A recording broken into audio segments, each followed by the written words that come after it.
number 7 of What the Fellas Think. Conversation amongst with two good guys. Uh, we what's my catchphrase? Entertain, educate, and evolve. This week we're doing something special. We got a special guest coming in, but we're going to start the show off with hot topics, and we're doing something different now. We're putting a timer to it. Uh, just we want to give our guests enough time to educate us. So, first one I've been dying to talk about, guys, the new Eminem song. Uh, Obviously, I want your opinion. To me, it was garbage. It was. I haven't seen garbage like that since the Encore. That's when he was heavy into drugs, and you can tell by the product. He also had an album called Revival. After his getting over his drug addiction, and it just wasn't good. But his last couple of albums, Kamikaze, fire. Um, Music to Murder by, fire. And they did an extended version, and they're going to do another version. They called it Side A, B, and C. This one, the song, I don't know if what he was going for. I know Eminem got something planned, and I don't expect this album to be a flop. One thing we need to look out for is him and Benzino's beef. Benzino got the last word. You think Eminem gonna let that stand? Eminem knew the album was coming, so I guarantee you there's something he's gonna put Benzino to rest on. He let Benzino have his moment. Benzino's gloating around, thinking he won the rap battle, but it ain't over. Eminem thrives on controversy. All his albums, when he was attacking people, those were his best albums. So Benzino better watch out. Uh, so at first they said that the album was going to be released on the 31st, but instead they just released a single. Houdini, again. I like the concept. It's like his current self talking to his past self, but it sounds like material he's did before. I can't think of the songs exactly, but I'm not counting Eminem out yet. He's one of those artists that I can still buy to this day. Him and Nas. It used to be Cube, but at a point I think Cube kind of fell off. But I can buy their Nas and Eminem material blindly and know that they're going to give me good content. Hey, Brandon, what do you got? Well, when I heard the song, I first heard it, I was like, yeah, okay, it's starting out good. Then I was like, he kind of copying his old flow, seeing how it's gonna go. That's how I kind of felt listening to the song. But it's kind of typical Eminem. It's better, definitely better than what I expected, because I thought it was gonna be like the regular stuff. It's like new age Eminem, because Eminem got real talent. Like he can flow with anybody. But I thought it was gonna be like new age Eminem, but he went kind of back old school. So I kind of did like it, but it ain't his best work that I've seen from him. I give it out of 10. I give it a solid 7 on Eminem standards. That's on Eminem standards. Okay. I give it a 7. But I felt definitely he can come better. And in regards to that Benzino beef, I don't even think he'll respond. I don't think it's worth his time, really. Just like MGK had a hell of a diss to Eminem, and he thought it wasn't his time. Because anybody that Eminem diss, he gonna get him airplay. Like they gonna get TV time because it's Eminem dissing, and that's why he don't really do that. Ain't nobody really worth beef like it was, because it had to be real beef for Eminem. Because it got to be like Ja Rule beef, and it ain't at that level. So that's just my take on it. What you think, Jeremy? Well, I disagree. I think he's not gonna like actually go at Benzino. You know what I mean? But I think he's gonna make some smart remarks. Because I think Eminem he loved the beef. He loved to talk stuff. So like Nick Cannon, right? Like he actually had a rap song about Nick Cannon, and it's Nick Cannon. Like, how can you rap against Nick Cannon? Like, why? But he did it. So I just think the same thing. I think he may like send Marks like a smart remark to Benzino, but that's it. Like he's not going to indulge in it. You know what I'm saying? But he's gonna say something slick. And I actually haven't heard that new song you mentioned before. I haven't heard it yet, so I have to listen and then see what I think. But that's all I have. It's called Houdini when you get a chance to check it out. Houdini, like the okay. magician. Yeah. Next thing, the Tyson Logan fight might be postponed due to Mike Tyson's incident on the plane. There's concern about that. So if that is the case, if they decide to put somebody else in there, what do you guys think who should put in there? Should they postpone it? Was you really looking forward to this? Tyson's looking good, whatever it was that happened, they're taking it seriously. I'm glad. And I hope he gets better. I know that Netflix is going to make an announcement June 7th, I believe. June 6th, I stand corrected. So we'll see. We'll see what happens with that. And I want to hear what the fellas think. I think the fight should be canceled, man. I wasn't like one of those people like, oh, Mike Tyson's old and it's gonna be a landslide because Jake Paul is young. I just think Mike Tyson health issues is a real concern, and I'm not trying to laugh at that, but I just think it's a real concern. I don't think the boxing commission should go and cancel the fight. Really, they should step above it because it ain't looking like his health is gonna be great for this. And I'm only laughing because it's like it brings up our former topic because me and Jeremy had a back and forth about this. He's 62, and I was like, man, it don't matter because it's Mike. Mike Tyson in 62, is he? Now, Mike in his 60, bro. Wow. Yeah. Damn. Mike in his 60. Well, yeah, in that case, no, he shouldn't be fighting. It's, You see, I told you guys earlier it shouldn't have happened. It should never have came to tuition. 62 years old. If I'm not mistaken, I just seen that it said like a ulcer flare up. I'm not sure what that is, but it's a medical condition. He's 62. So imagine like it's possible that same flare up could have happened in the ring. And then, what I'm saying? If it happened in the ring, what's going to happen then? Like he's not going to stop. He's going to keep fighting, and then it's going to become an embarrassment. So I think they should just go ahead and pull the whole thing, man. Put somebody else. Who else? I actually want to see him against an actual nice boxer. I don't know exactly who yet, but I want to see him against somebody who has a little bit more experience. Like to be a legit fight. That's what I want to see. I would love to see that. Okay. We're obviously doing good on time, fellas, but yeah, I think now it's more like a dog and pony show just to generate money. It's really not about the sport itself. Whatever's best for Mike.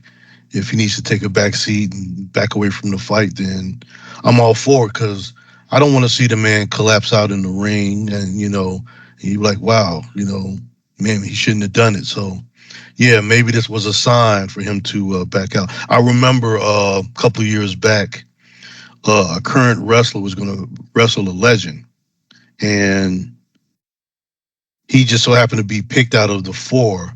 And they went through the process of, screening him and everything, and then found out he had cancer. And they canceled the match, of course. But, sometimes things happen for a reason to make us take a step back and really evaluate, what's going on. The next subject, Donald Trump has been convicted of 34 counts in the hush money scheme. He's now a felon. I thought that felons couldn't run for president, but obviously it's a subject of debate. So I know felons can't vote, but Do you guys think felons should be able to run for the free country of the world? And how about felons not being able to vote? That's kind of bullshit too. I want to get your take on that. But yeah, he convicted of 34 counts felony. Hush money for the stripper Stormy Daniels. Could imagine that nasty man on top of you, and I know he was talking all type of bullshit. But, who's your president? You love it. I know you love it. You ain't gotta say it. You love it. I didn't know you love it. You know why? Because it's me. That's how he would rant. That's what his wife has to listen to. I also made a prediction about him and his wife a couple of years ago while he was president, and you could see how she wasn't happy and walking down the plane or whatever. I said that once he got out of presidency, she would file for divorce because she just looked miserable. But yet she's still with him. What do the fellas think? I'ma just say this. They got 34 counts on Donald Trump, and that man won't serve a lick of jail time. Oh, I agree. And but the thing is that really gets me with the Donald Trump situation. It's just he's so blatant and bold about being untouchable, and he's untouchable, and people just they eat it up, right? And he can go out and say I hate whatever race he wants to and talk about anything, sexist, all that, and it's been proven when he went back and the tape came out about grab the for JJ. But we old enough. We can say grab him by the pussy. Shit. But that's the thing. No backlash. No treated like it's we don't want to be involved with him. Everybody they gravitate to him, and I don't know why. It's not like he's a great human being, and I don't know much about the guy other than what I see on TV, and what I see on TV and see in the media. It ain't looking great. Like he's a great person. So, but people gravitate to him, and it's just crazy to me how they don't care what he does, whether it's having a felony or not. That's crazy. But do you think felons should be able to run for office? The what's the classic joke? You wanna know who has the most felons in their organization? It ain't a company. It's the U.S. Congress. So it don't matter. I think they should because they already got felons in the business with power. What about felons not being allowed to vote? I don't think you should take away people's right to vote. People die for that. Blood, sweat, and literal tears are behind that. So I understand if based on the certain type of felon, I guess, if you want to say that. If it's like hate crimes and sex, a rapist or murderer, I understand. But I just think the right to vote should be given to everybody because it's already felons in power. So, well, I honestly think the rapists and everybody you just named should be allowed to vote just as well. What does your personal crime have to do with you making a choice for your office? And by the way, and this is not a conspiracy theory, prison system is a big business. So keeping people in prison is making money. And look who populates those prisons. Kanye West said it. Jerome gets more time than Brandon.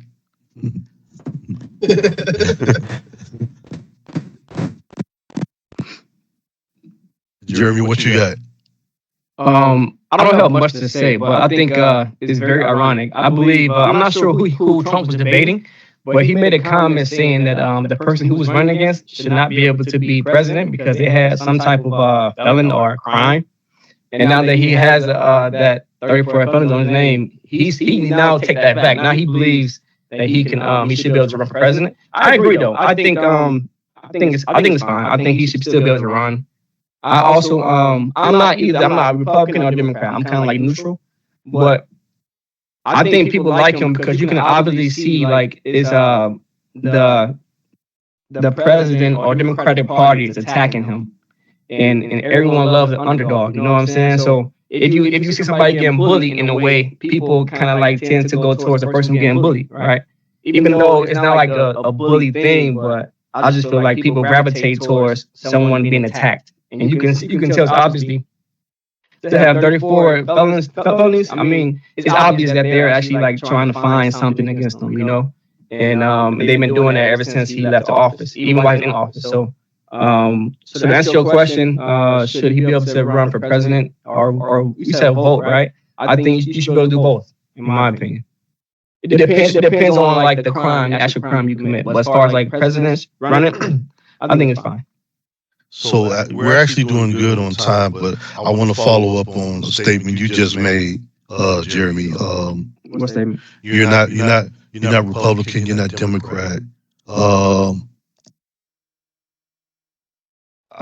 kind of look at it as this has been years of making my personal opinions. Mostly Republicans are rich people. It's not a color thing; it's a money thing. So they're going to back that, and the rich people are going to look after the rich people, as far as the Republicans. Democrats, however, I think they, at the end of the day, really don't give a shit because they promise everything, and it used to be us African Americans. We're going to do this. We're going to make sure you can vote. Water fountains and stuff like that.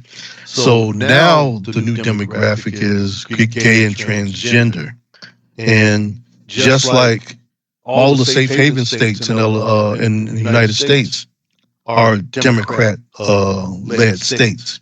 All they're doing is looking for potential new voters. They're going to make the refugees certified voters just to get their vote. Remember who did it? They're going to remember. Who brought you in? Who got you this? Who got you that?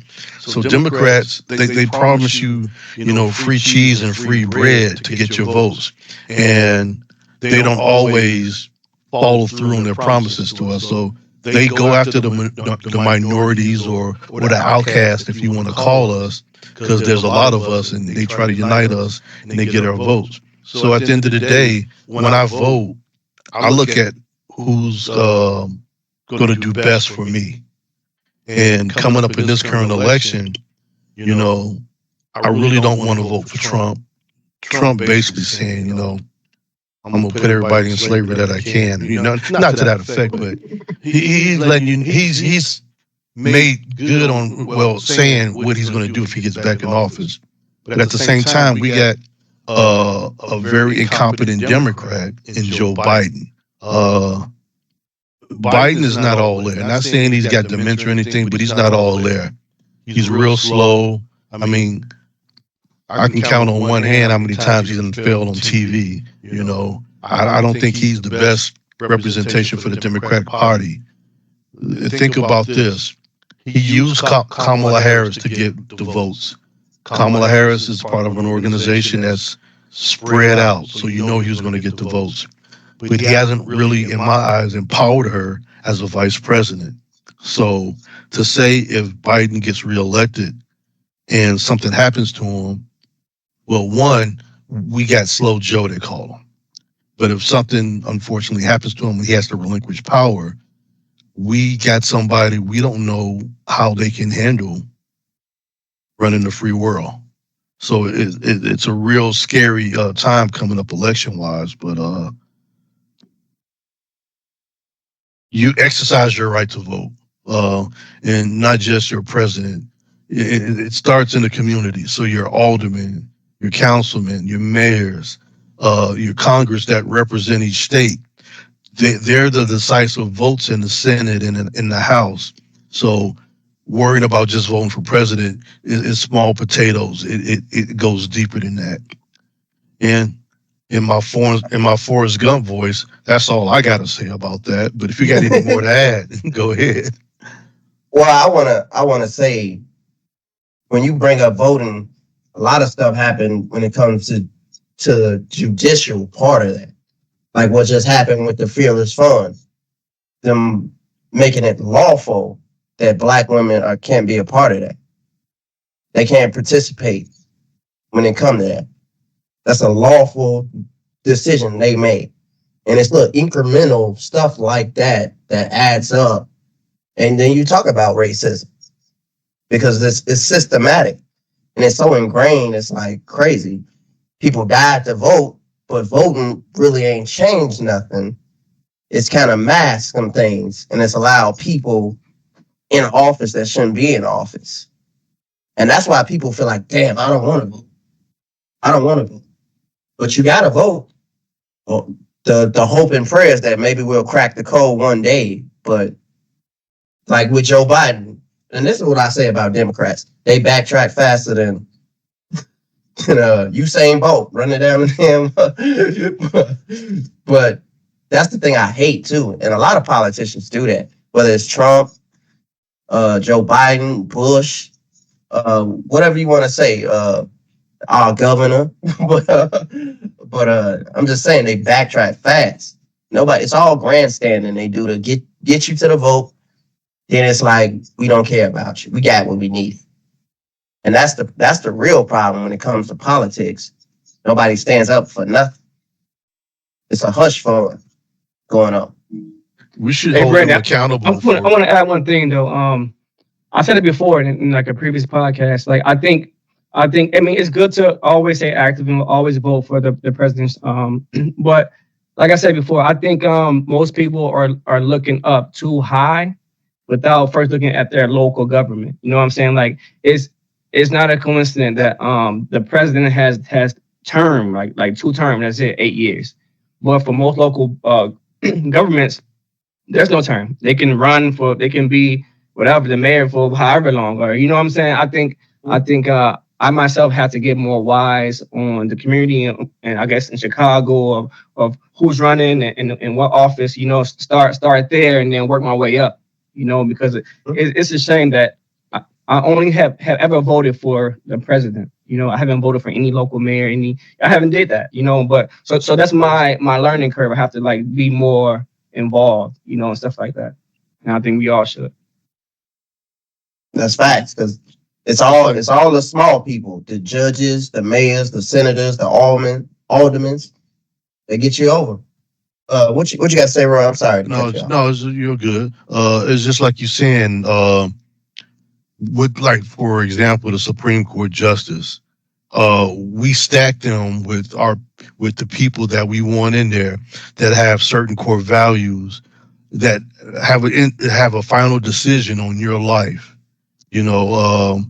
If you're against abortion, or you feel a certain way. Now they're in there for life, and I don't agree with that neither, because your decision making can declines with age. But yet we stack them with people that we envision our values, that have the same values that you want, that you have, and that's not right. That shouldn't be a lifetime appointment neither. But maybe we can change that. Maybe we just sparked the mind that can change all that. Yeah, that's what I say. Hopefully one day we crack the code, because it definitely ain't been cracked, because we've had a lot of go back 40, 60, 50 years of this. Just straight BS. So off to the next topic. And I'm sure this is probably going to go a little longer. I guess can wait. Much anticipated game with the Sky versus the Fever resulted in a Fever victory. Angela Reese had 30 minutes, 8 points, 13 rebounds, 1 assist. Caitlin Clark, 37 minutes, 11 points, 8 rebounds, 6 assists. Of course, the Fever won. Their next meeting is 6/16. And I wrote this down as a hot topic, but so much has transpired since that.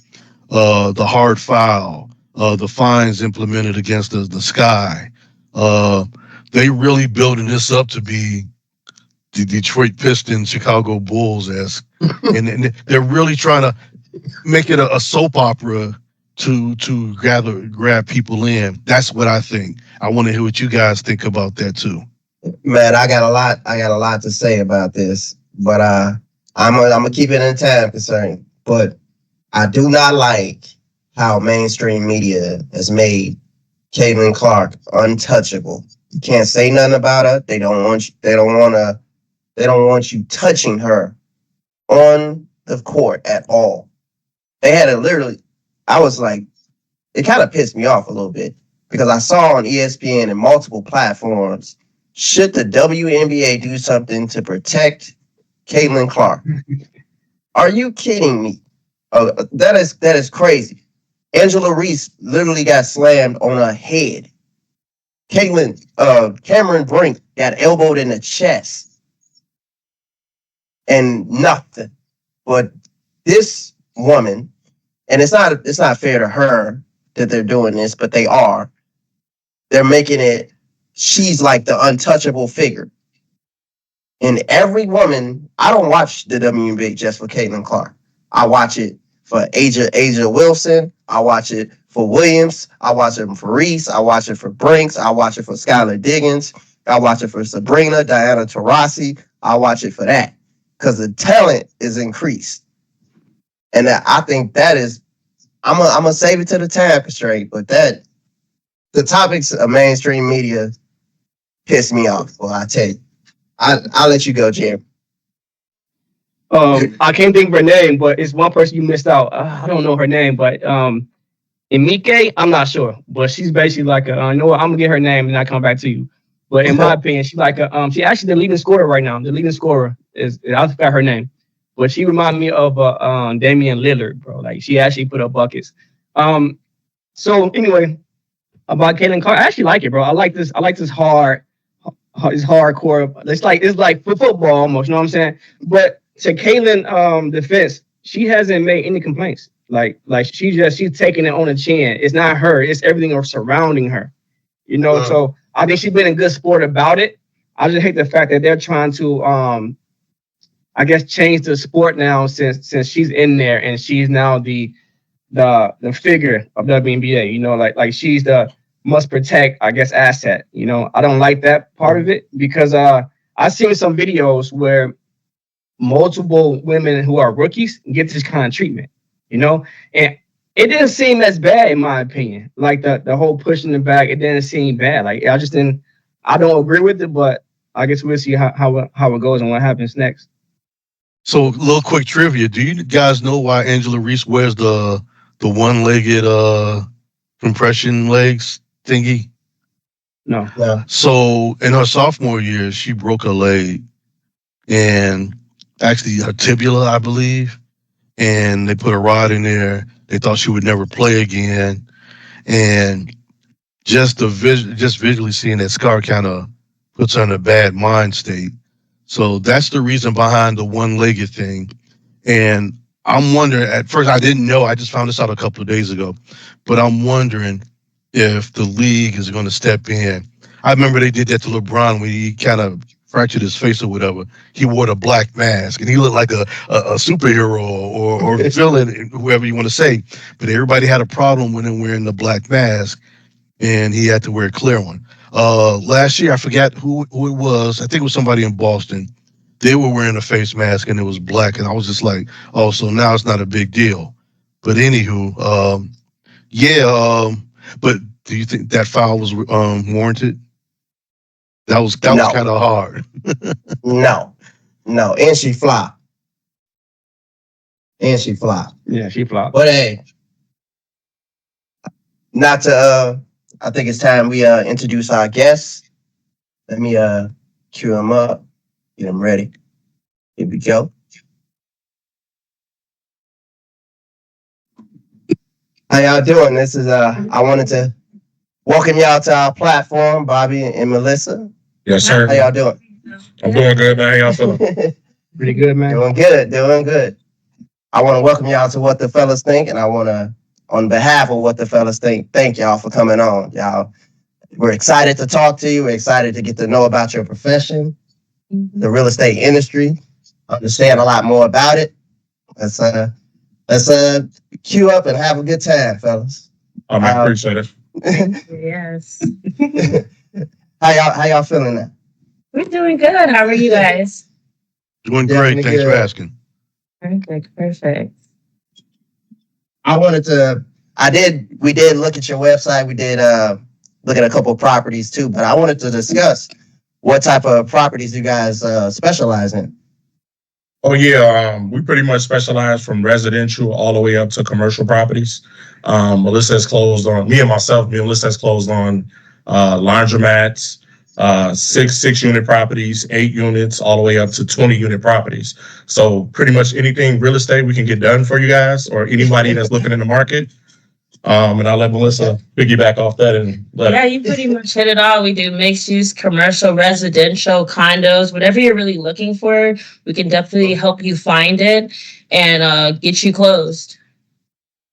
Do you guys really specialize in just Chicago, or is it like all over Illinois? Or Yeah, we do all of Chicagoland suburbs. Just because I drive everywhere, I like to stick to Chicagoland area. So north suburbs, south suburbs, everywhere from Evanston to Aurora. I've even been to like DeKalb and closed deals all the way in Mendota, Illinois, which is very far, and Marcel. So very far. which is kind of close, kind of going towards down there in Bloomington, where we went to school at.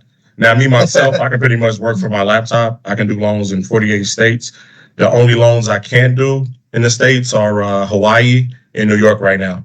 So pretty much I can do everything from my laptop. So she drives around a lot, and I always give her a little shit about it. You know what I mean? That she got to drive around. Because I used to be a real estate agent when I first started for about 6 months, but I didn't like that people couldn't make up their mind. You know what I mean? And I took this one client on maybe 20 showings over a 2-month period, and they told me they was gonna rent.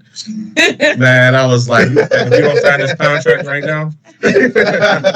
But loans kind of fell in my lap though. I got a finance background. I went to school for finance. I did 3 years of accounting, working for a small company doing their accounting process, and it kind of fell in my lap. So I'm good with numbers. So it was just the best process for me, pretty much stepping into it. what would you say is some of the most challenging aspects about you guys' profession? I'll let you go first. Challenging everything. Honestly, just I don't think of it as challenging, right? I think in our community, we all need to learn more about financial literacy. I do think that's a challenge if you want to take it like that, but I take it as an opportunity to teach when I can and the best way I can. But any other aspects I would say is challenging is what would you say? My personality the way it is, I don't think anything's challenging. I figure out how to tackle it and see how to see my way through it. You know what I mean? Just to put it behind me. But I would say that's the one thing that's kind of challenging, just teaching financial literacy. Yeah, teaching it. And mine is just mostly wearing multiple hats, just because not only am I your realtor, sometimes I turn into a therapist. After that, there's so many different hats that we have to wear. So for me, it's just, I'm so sorry. But for me, it's just the multiple hats. People call me at 1 a.m. and I love to reply if I'm up. You know what I'm saying? So it's just finding that work-life balance, because in this industry, you're an entrepreneur. So if you don't work, you don't get paid. So Hey, could you share your educational background with the audience?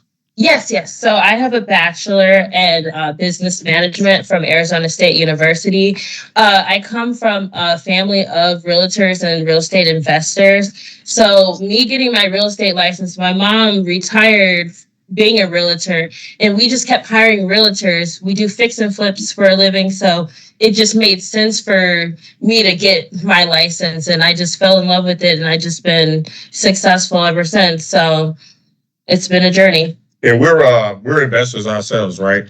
So when we do get clients that want to invest into the real estate market, we kind of can hold their hand and teach them things from our own experience, right? I think experience is the best teacher. A lot of people kind of like everything with life, right? You can read it in the book. Somebody can tell you, but until you do it yourself and fall on your face and learn from those mistakes, you pretty much won't know what to do when that obstacles is right there in your face, right? So that's what we come in. We pretty much tell people the do's and don'ts of investments, the do's and don'ts of buying a first-time home buyer, buying a property, buying a single-family property versus a townhome, versus a condo, versus a multi-unit. Oh, okay. Do you guys now? I myself, I've been a first-time home buyer, and I've been in my house going on 5 years now. And I say I've grown to learn a lot about the process because yes, sir. I'm gonna tell you my struggle.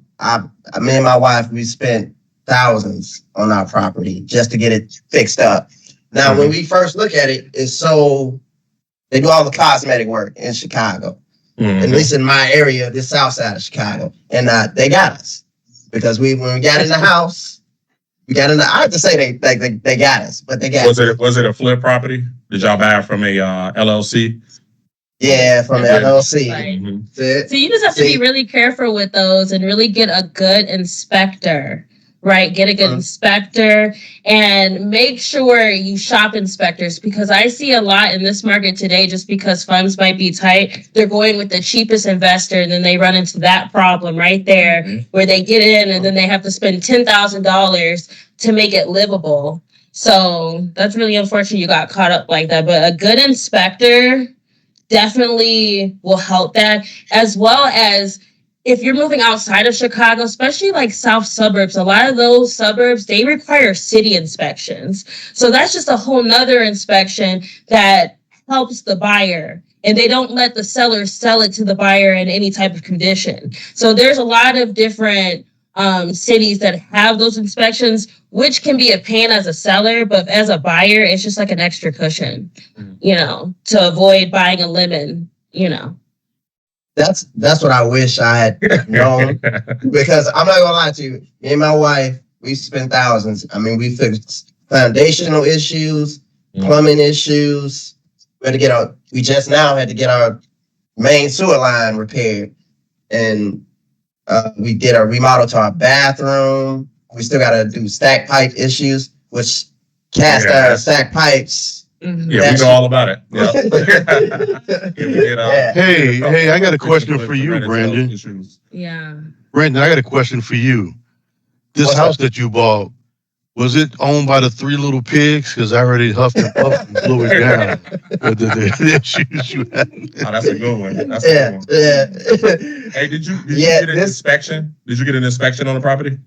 You did? Where I messed up with that is I didn't necessarily be here to say, hey, point this out or do that. I just kind of let them do their thing and deliver. It really was. Yeah. I also recommend. I'm sorry. I'm so sorry. I'm sorry. You can finish. I'm so sorry.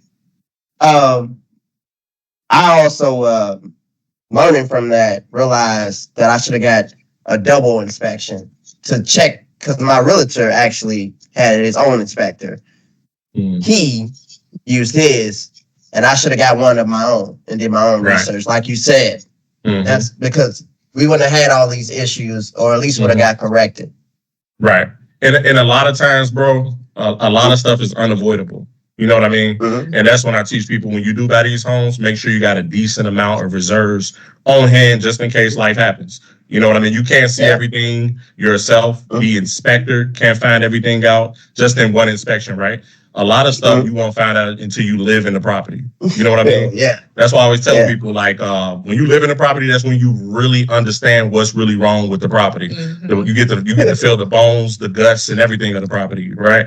And due to the fact that they sold that to you, man, that's crazy. That's because they knew exactly what they were doing. Yeah. They knew exactly what they were doing. But when we sold our flip, man, we didn't want to do that to nobody. A lot of stuff we probably could have cut corners and still sold the property and made a profit off of it. But we knew it was going to be a first-time home buyer. Even if it wasn't a first-time home buyer, we just didn't want that on our conscience. So the little things we did have to fix, we spent the extra couple $1,000s just to get it fixed. And I also recommend, with the inspector, bringing a contractor in, just because they can kind of gauge, like, hey, this might be too much of a project to move into. So I definitely recommend that, because inspectors cannot give you costs. So they can just tell you what's wrong with it, not necessarily how much it is to fix. And, being an educated person, you might think like, oh, this might just cost this much, but it might cost way more than you think. And then there's way more problems, and then you're stuck with the lemon that, it's just not good. It's not no good. Yeah. That's true. That's true. Yeah. One thing me and my wife have been trying to do with our property now is just build up the value as best we can to try to sell it, because we have added a garage. Like I said, we've done the bathroom. We're planning on doing a third bathroom in the basement and adding more to it. But in your opinion, your professional opinions, what's the best way to add value to your house? So I would say make sure your kitchen is amazing, because kitchens sell, bathrooms sell. I'm seeing new technology sells like those Nest, thermostats, solar panels definitely help.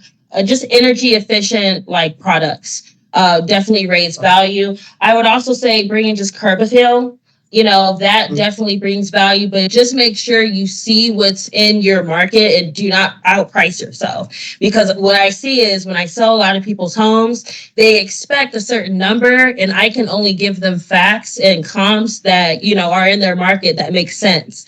And sometimes they spend so much money to improve their property, but in their area, properties only sell for, X amount of dollars, and even with improvements. So just make sure you don't outprice yourselves. Because we made that mistake with our first flip.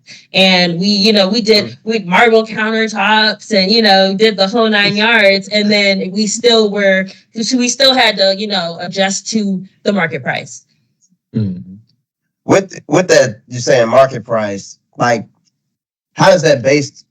What determines that market price, though? Because it's like a house compared to your house, or it's just houses in the area? So it's a house within 1 mile. It has the same amount of bedrooms, bathrooms, square footage. So within 1 mile, so 360 within 1 mile in the same town. So you can't compare South Holland to Dalton or Naperville to Bowling Green. Yeah. So what happens if there's no house comparable in that 1 mile? There's off-market houses. Houses are always selling, so we're able to pull comps on and off market. So there's always going to be comps, and there's many calculations just to cost approach. There's 3 different cost approaches just to decide what is this home worth. So there's always going to be comps or a way to figure out the value. And licensed appraisers determine the value of your home. These are people doing these analysis and these calculations. 9 out of 10 times they're correct with their analysis. They do make mistakes, but you are able to, as a home seller and a home buyer, get a second and third appraisal to contest that if you feel like the value is too low. Mm. Okay. And bring your own comps to the table as well. Yeah. And that's where it comes to having a good realtor that can bring comps, because I've been in situations on, the buyer side and the seller is fighting the appraisal, and their comps weren't comps, and their seller has no idea this is even going on. So it really matters who you hire to represent you in all your real estate transactions. We are not all created equal when it comes to this real estate and mortgage industry. Kid you not. Now, just for our viewers' purposes, can you explain what comps are so they understand? So they're just homes that are like your home. So basically, if you own a 4-bedroom, 3-bathroom home in Naperville, 2,500 square foot. So any home that's kind of similar to your home would be considered a comp. So if you're able to sell your home for $500,000, someone who has a like home just like yours could be even better. They could expect that $500,000 or more. Okay. I'll pass it over to my fellas, and they got a couple questions they want answered. So I'll get some knowledge. Jeremy, Roy, what questions you guys got? Yeah, I have a question. I actually have a triplex, and I came into like an era where I'm not able to get out. So I bought it with FHA, first time home buyer, right? Smart. And I'm trying to actually like move that over to like an LLC, but I wonder if I have to probably refinance out of it You know what I'm saying? Like, have you ever had any experience of transitioning from, I guess, FHA to LLC? Yes, absolutely. So what you would have to do, so you bought the home as an FHA, pretty much 3.5% down. Depending on how much equity you have in that home, you can refinance into a investment loan product. But if you don't meet that 20% equity, you would have to bring cash to the table in order to meet that 20% equity, right? Those loans pretty much tend to have higher interest rates. They don't have mortgage insurance on it. So since you bought that home 3 years ago, I'm pretty sure you're paying mortgage insurance right now. True. Okay. True. And what do you think what the appreciation on the property is right now? So actually, I would say 1 second. Let me actually double check. Rough If I'm estimate. mistaken, I think rough it's estimate. it's over. It's like 25%. Like it definitely appreciated from the 25%. time I bought it. Yeah. Oh, So perfect. Perfect. So that'll be a slam dunk. You can actually use the equity in order to pay for your closing costs when you do pay for title and closing. Now, when you refinance, you're going to pay about $2,000 to $3,000 by doing an investment refinance because you do have to pay title and you do have to pay a lender about 1% of the loan amount in order to get that deal done for you. But you can use the equity so you're paying no money out of pocket. Okay. Yeah, makes sense. And pretty much, you want to keep, like we have DSCR loans. They start off at about 575 credit score. But of course, if you have that low of a credit score, you have to have a lower LTV. Now, lower LTV is pretty much described as the loan to value of the property. Mm-hmm. So if you have $100,000 property, just to keep it simple, 575, you can do 65% LTV. So that's $65,000 that you have to have as a loan amount. You have to have paid off about $35,000 or 35% of that property in order to qualify at a 575 credit score, right? Of course, a higher credit score, you can get a higher LTV. Everybody wants 700 and above, and you can do an 80% LTV for these investment loans. So credit is king. Yeah, cash is king still, but credit is king when it comes to real estate. Yeah, and speaking of credit, I had a question. Credit is king in this market. Yeah, I had a question about the credit. So I wonder if you guys have like some type of program or know people to actually help the others or the viewers, like with credit. You know, some people don't have good credit, so in order to increase it, they don't even know where to go, what option they have to change it.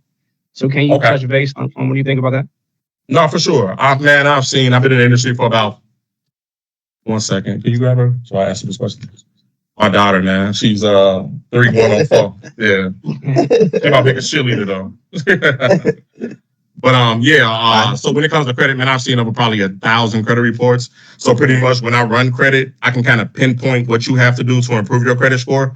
But I do have referral partners that specialize in credit repair. So I do have somebody I can send you to in order to get collections off, hard inquiries off, and just give you an overall understanding on what you have to do to improve your credit. Usually 9 times out of 10, when somebody comes to me with credit that needs to be repaired, I pretty much can tell them what they have to do. And right now, with technology, pretty much the way the technology is in the market, we have a program that literally runs an algorithm. So when I run your credit report, I can run the algorithm and it literally lets me know exactly what you have to do, dollar for dollar, account for account, to bring your credit score up to where we need it to be. So if you're like a 600, I'll run the algorithm. It'll let me know what you have to do to get a 620, 640, 660. Of course, if your credit score is really low, I won't see an option for the higher credit score amounts. But for the most part, I can get you approved. Sounds good. So, Brandon, I think that answered most of the questions. The last one I had is the climate for buyers and sellers in Chicago area right now at the moment. Ooh, so the climate right now, it is warming up and it's going to be a hot summer. It's really warming up. Right now, it's just spring. And every offer I have written in the last 2 months, it's been highest and best. And what that means is there's so many offers that the seller is calling for your highest and best offer. So credits, a lot of the time is off the table when it comes to highest and best, depending where you're buying at, because people are giving over asking price. So, and they're picking the best offer. So right now it's spring, so summer's about to start. So I just expect it to get hotter, but it's nothing that a great realtor can't handle. Would you say that it's it's a seller's market right now or a buyer's market right now? Sellers, It's definitely. sellers, yeah, most definitely. But that's not saying you're gonna overspend on every single property, right? Real estate is all about location. Depending on where you're looking at, I know certain places in Chicago, some of the south suburbs of Chicago, you still can have a property, and sellers are still willing to give you seller credits towards these properties, right? And when it comes to seller credits, that is actually money that they can give you to go towards your down payment and closing costs. Now with FHA, you're able to get 6 points, and points are literally percentage points.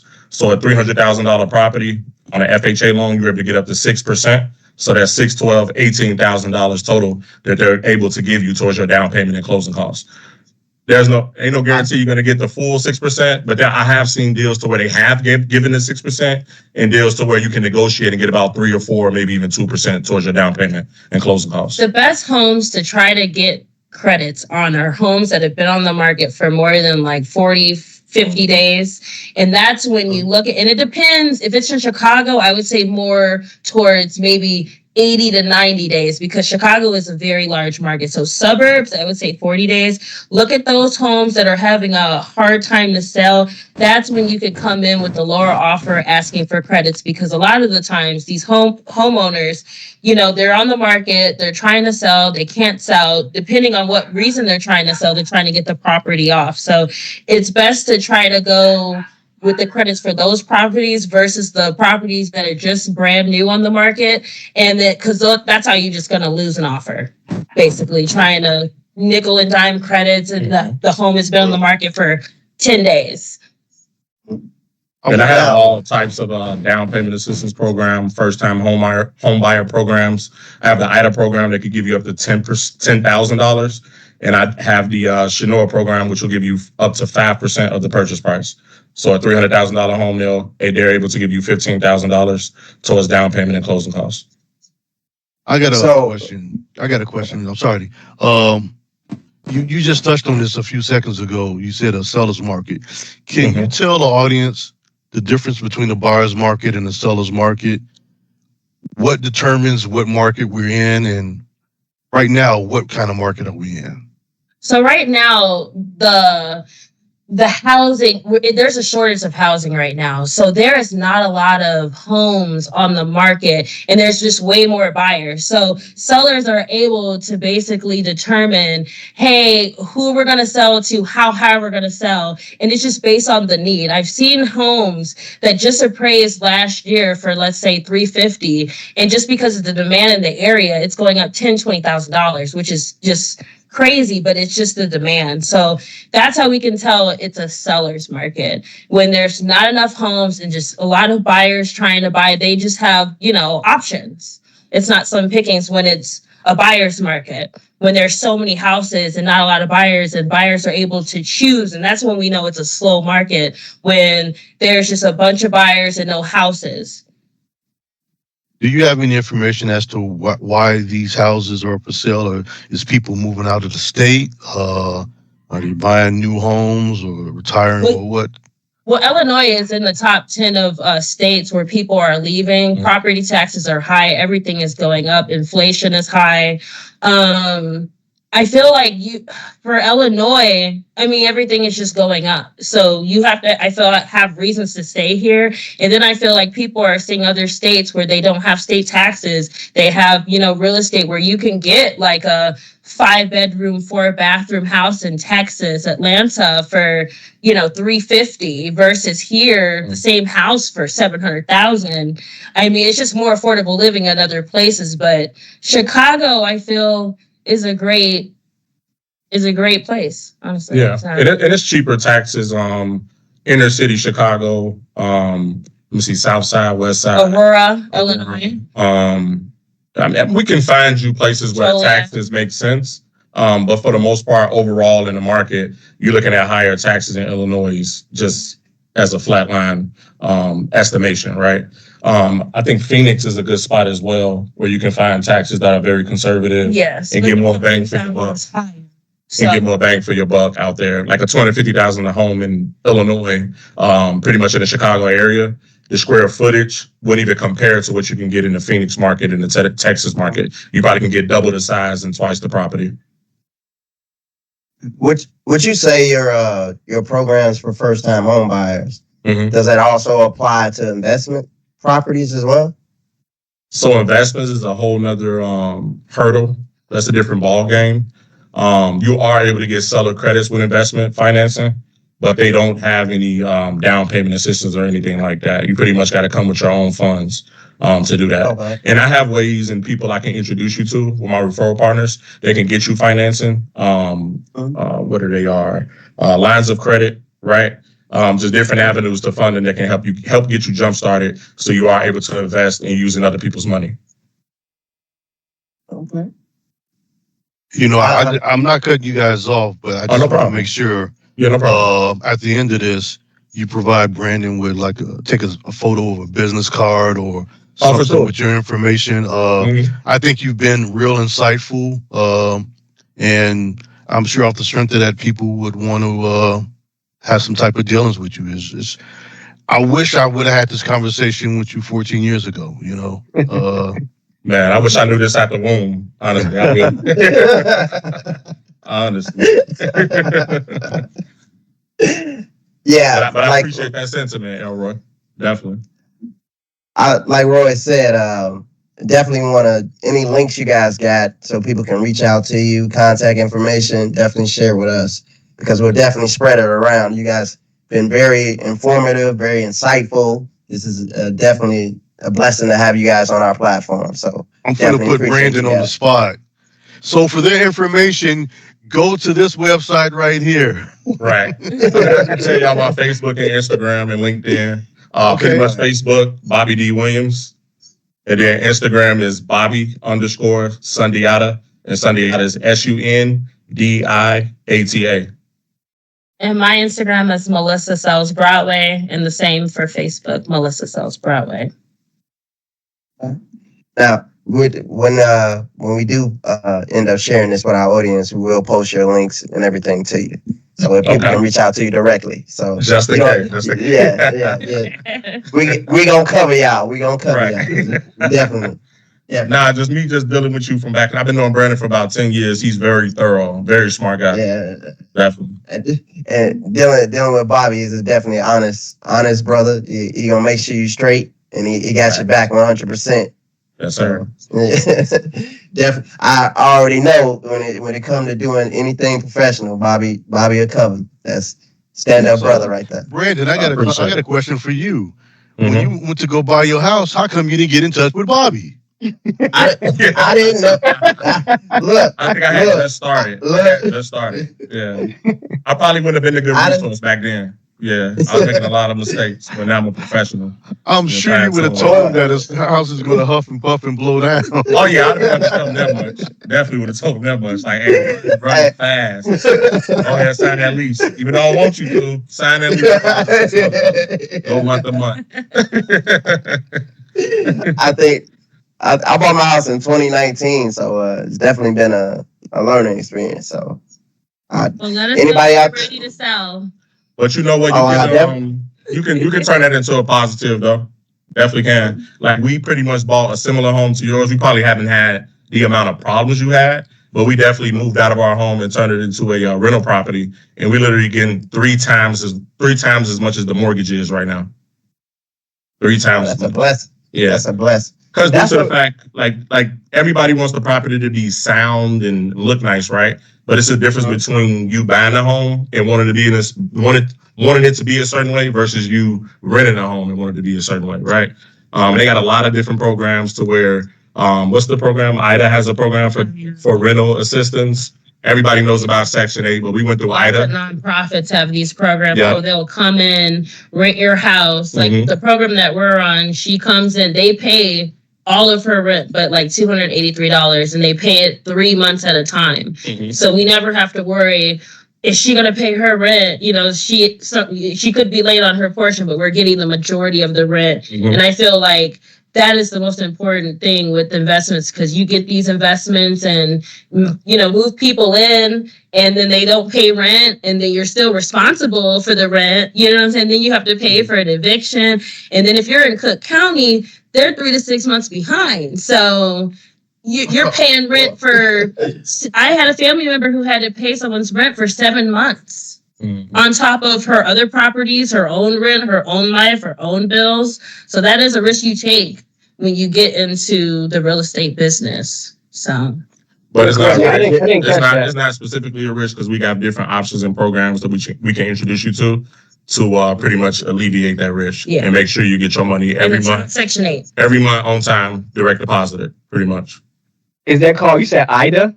IDA, yeah, Illinois Housing Development Authority. Now they have a rental side to their program, and they also have a mortgage side.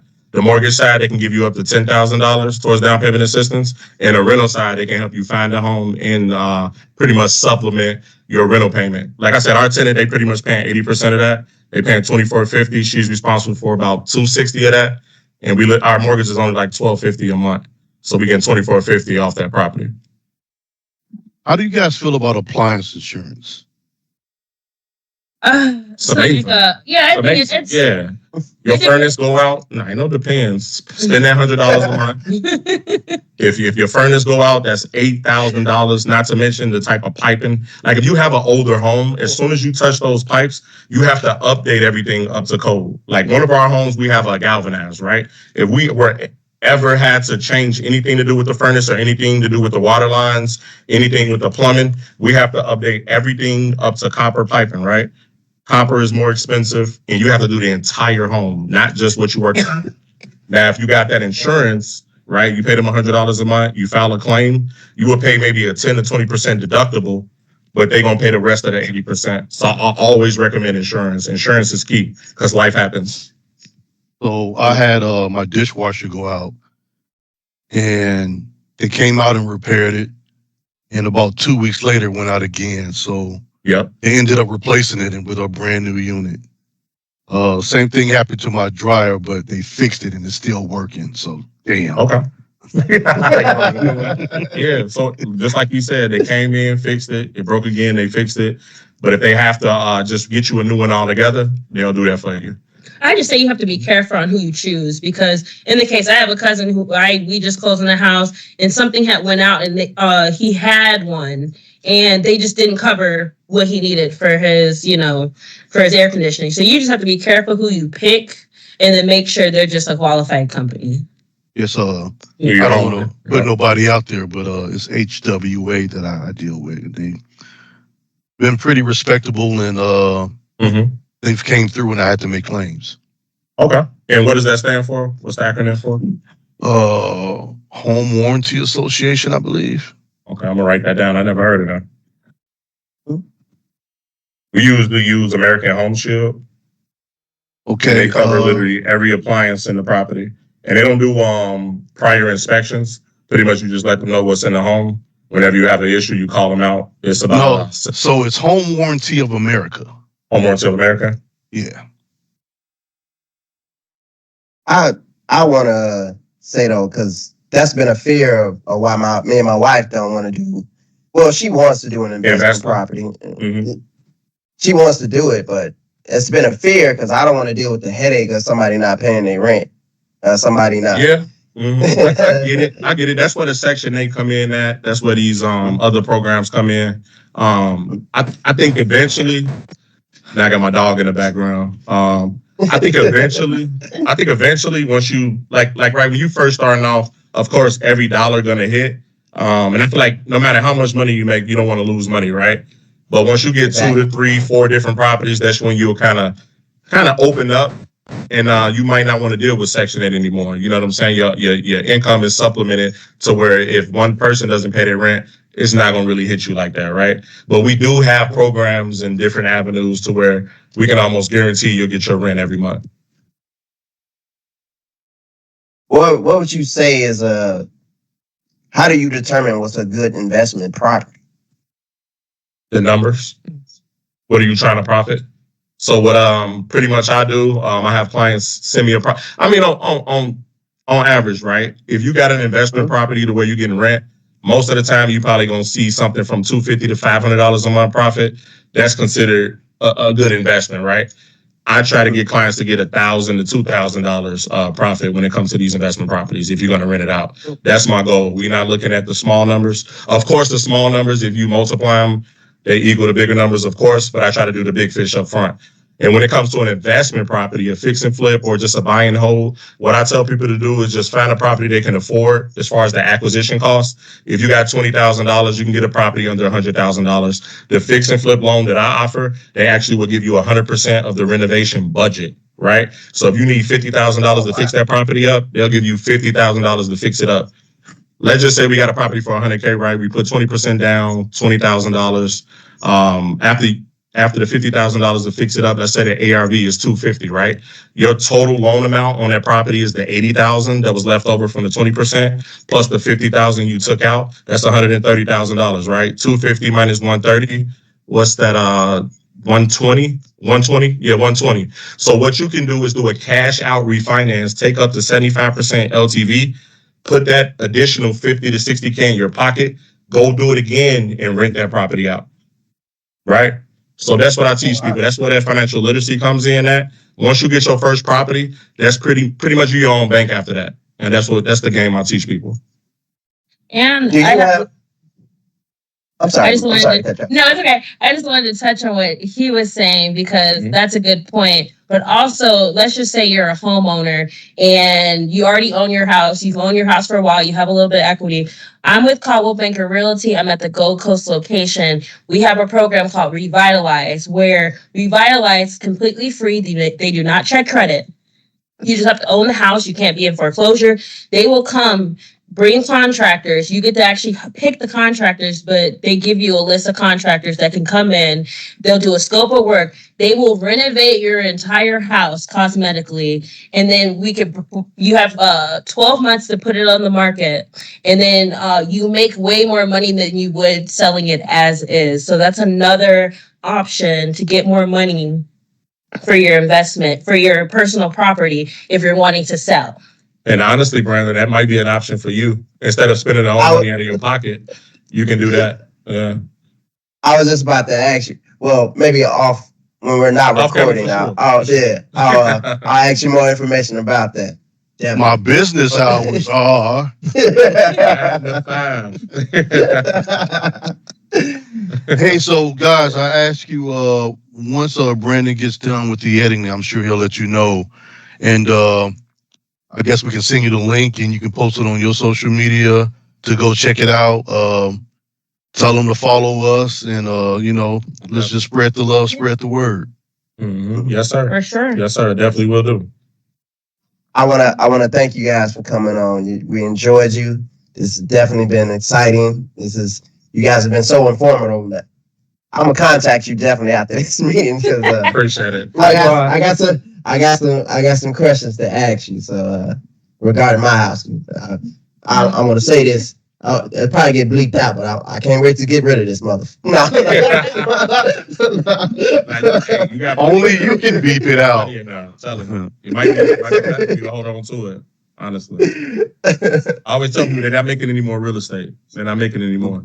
So you can make it work to your advantage. It's definitely worth keeping. There's a movie, Brandon, that you need to watch. Starring with Tom Hanks. I think it was called House. It was something. Him and his wife bought this lemon of a house and was having all types of problems. I'm sure you can get some humor out of that. I like Elroy. I like it. But yes, that document I sent you with the questions, just you can send that back with all your contact information. We'll share that, and then I'm gonna make sure you get a copy of this interview here. So yes, sir. Make sure everything's straight for you, and we'll definitely share you on all our platforms, our Instagram page, our YouTube channel. Everything for us. So it's been a blessing having you. I'd like to thank you guys for coming on behalf of the fellas. What the fellas think. You guys have been awesome. Thank you. Thank you. Thank you. Appreciate y'all, man. Y'all have a good night. Take care. All right, y'all. Bye.